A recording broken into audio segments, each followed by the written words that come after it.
Okay, so this is log number 6. Yesterday, I stopped where I ran into a bug where the units would move sort of, instead of going across the map, they sort of seemed to be bouncing back and forth.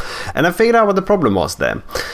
The issue was that I wasn't actually checking whether the coordinates were valid. So you can put in invalid coordinates and get a valid index out. So what I'm going to do now is I'm going to fix that bug, and then I'm going to add some animation. So let's do that now.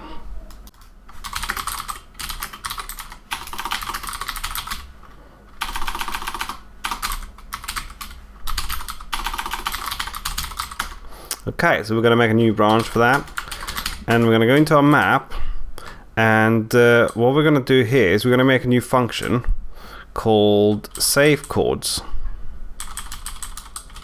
You can do it down here, okay? It's invalid chords.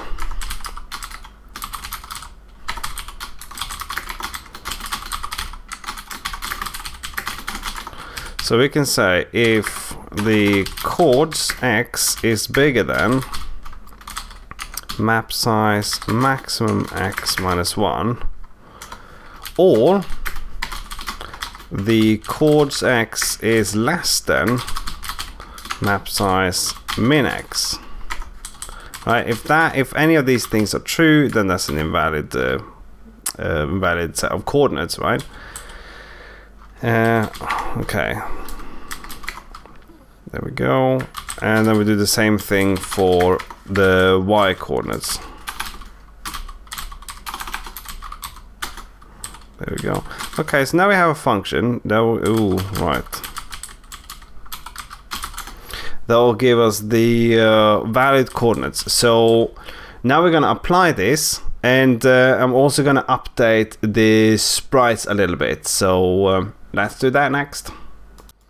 Okay, so let's run the game scene.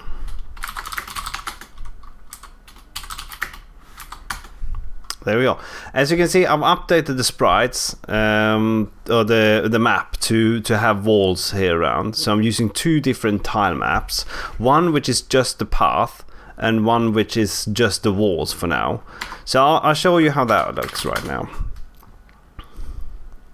So we have our path map, which is just every single tile where the player can walk. That marker is some debug remnants. Let's remove that.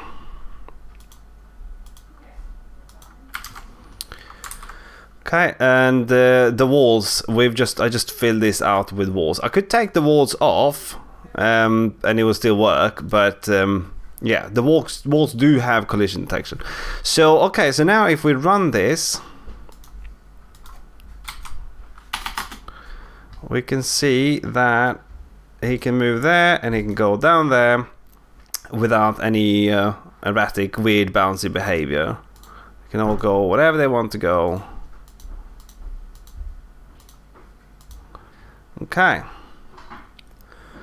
So that's that. Okay, so the next thing I'm going to do is I'm going to do some animation.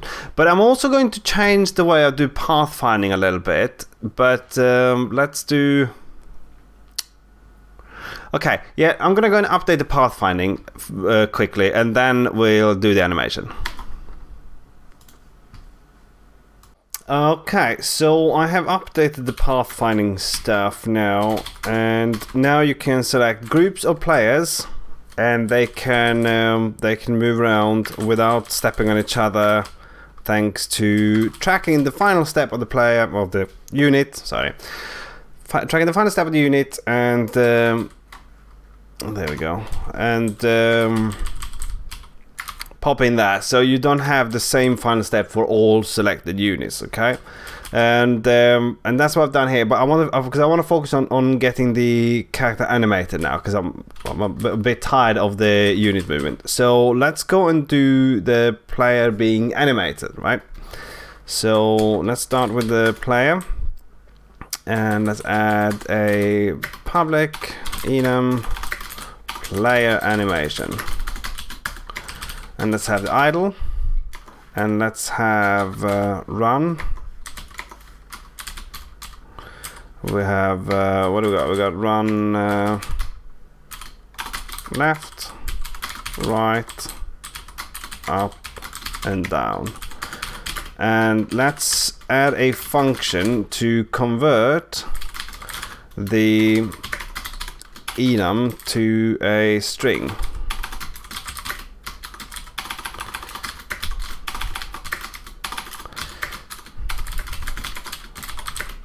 And let's use player animation.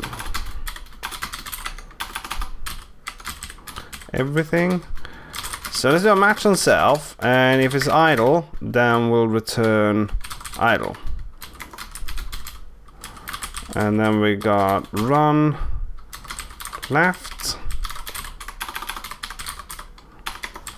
and then we got run right, run up and down, run right, up, run down. Okay, I think that's it. So now we can use that, and then let's do the actual animation here. We need to add a function for the player to animate. So animate self probably needs to be mutable. No, you know what? It doesn't.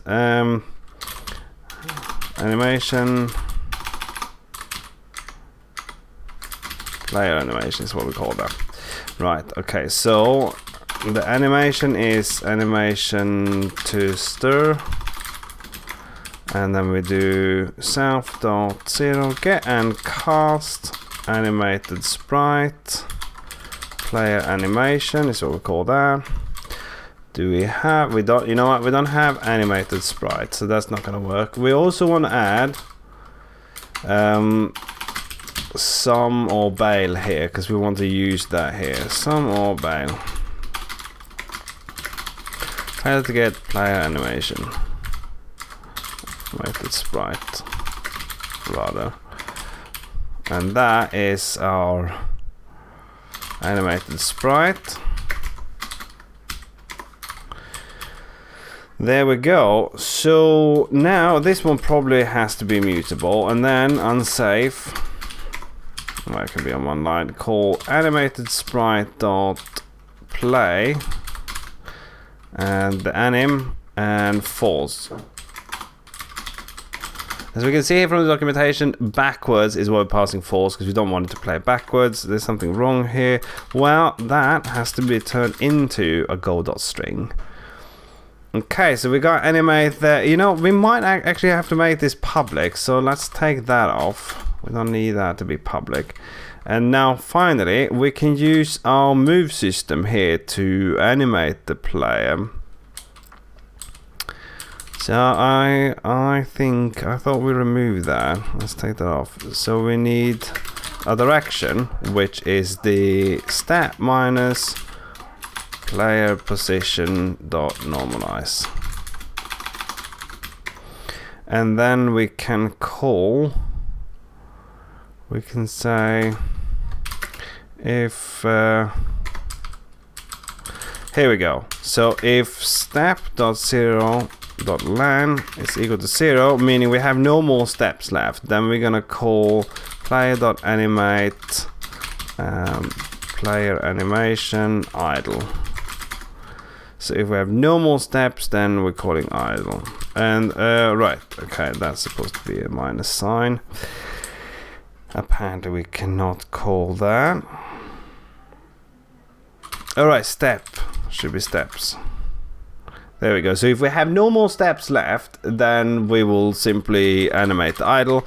So we can here, we can do direction. Animation is direction to anim.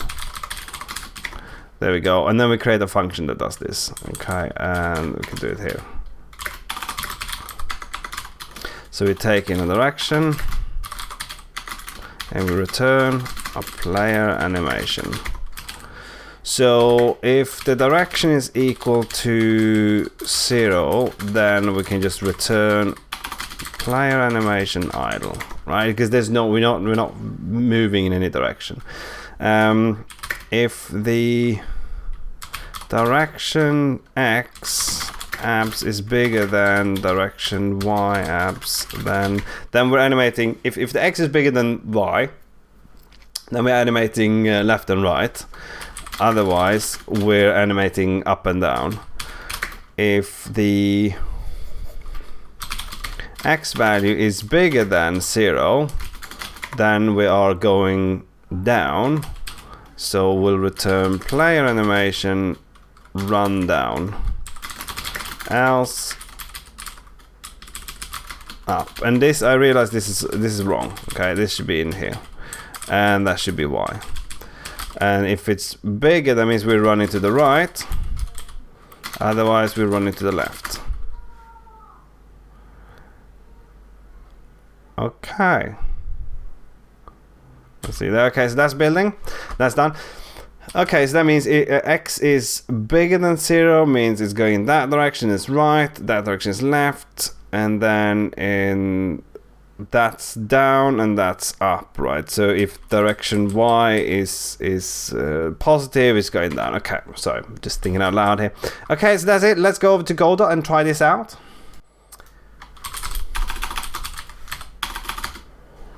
Okay, so now they're all idling. It's running down, it's running up, running right, and running left. And I should go left, down. There we go. And because I've fixed now the bug with the map, and I've updated the collision detection. So if I press up here now, then these 3 guys should just run straight there, okay? Not using the pathfinding. This guy on the other hand, he needs to use pathfinding to get this. Let's see if this works. And he should take a spot there, because that's the closest to that. Okay, great. So that's all working. This is really exciting. Now it's starting to look like something, okay? Go, little guys, go. It's fine that they're sort of occupying the same space while they're moving. That's perfectly fine. I might offset them a little bit, but this is starting to look good. Okay, and maybe that's using. Maybe that's stretching the word a little bit, looking good, but it's starting to look like something. It's like you can actually do something. It's quite exciting for me, at least. So the next thing I'm going to do now is I'm going to take a break. I'm going to upload this video. I'm going to take a break. And I'm going to... Oh, one thing I need to highlight. I actually forgot to add this code. So when I went back to run in Godot the first time, I didn't record that because nothing was happening, because I forgot to actually play the animation. But it is really exciting, so to me.